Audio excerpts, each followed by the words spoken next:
So, today we're diving into one of the most profound spiritual texts ever written, the Bhagavad Gita.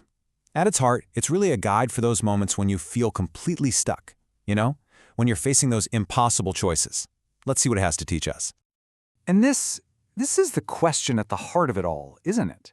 It's not just in the Gita, it's a deeply human question. What do you do when you're caught between a rock and a hard place, where every single path forward feels wrong?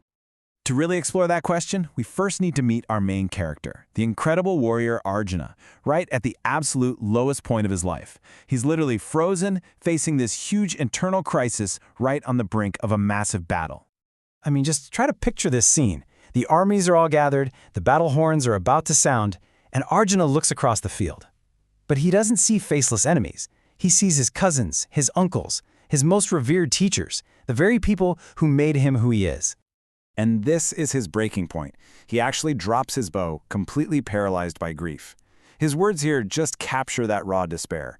He's asking, what good is a victory that's built on the ashes of your own family? This one moment of crisis, well, that's the problem the rest of the Gita sets out to solve. So, Arjuna is completely lost, and this is where his guide and charioteer, Krishna, begins to teach him. And his very first lesson is all about this incredibly powerful concept, dharma, your sacred duty. Okay, so what is dharma? It's not just a generic set of rules for everybody. It's deeply personal. Think of it as your unique purpose, your true nature.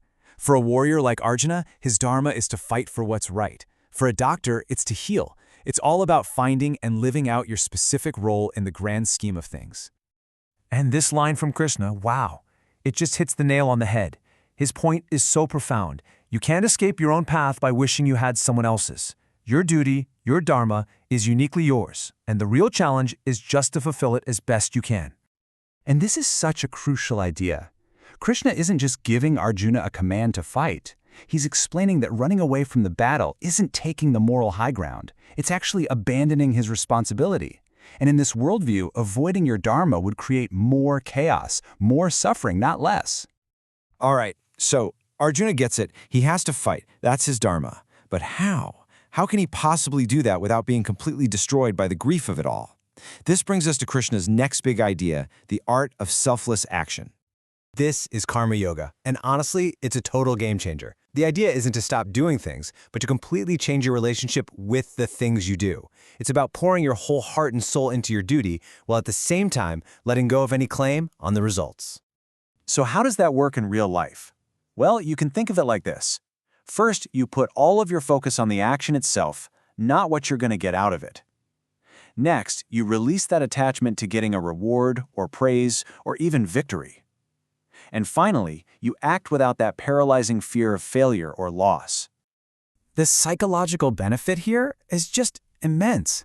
I mean, when you're no longer attached to the outcome, you find this deep inner peace, this stability. You can act with so much more clarity and strength because your emotions aren't being thrown all over the place by what happens next. But how is that even possible, right? How can a person just detach like that? Well, for us to really get this idea of selfless action, Krishna has to reveal an even deeper truth about who we really are. It goes way beyond just the physical body. To explain this, Krishna uses this absolutely brilliant analogy. He says the physical body is temporary. It changes. It's kind of like a set of clothes you wear for a while, and then, eventually, you discard. But your true self, the Atman, that's the eternal, unchanging wearer of those clothes. It's the core of you that can never ever be harmed or destroyed. This quote just drives that point home. Krishna is telling Arjuna that the people he's about to fight, and even Arjuna himself, are fundamentally eternal souls. Their bodies might die, sure, but their true essence is indestructible. And that perspective, well, it radically changes the meaning of life and death on that battlefield. So when you bring all of these incredible ideas together, you start to see that the Gita is so much more than just an ancient story. It's a timeless roadmap, really, for moving from a state of total crisis to one of profound clarity. And this journey isn't just Arjuna's, it's universal, isn't it?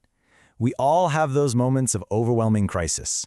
We all search for wisdom, maybe from a person, a book, or just from within ourselves. And it's through that search that we can find a whole new perspective that gives us the strength to keep going. And this is the transformation. By understanding his dharma, the art of selfless action, and the true nature of the eternal self, Arjuna is no longer paralyzed.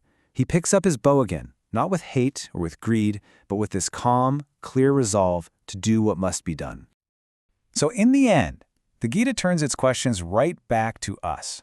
It leaves us with this final thought to really ponder. In your own life, on your own unique battlefield, what is your duty? And knowing what you know now, how will you choose to act?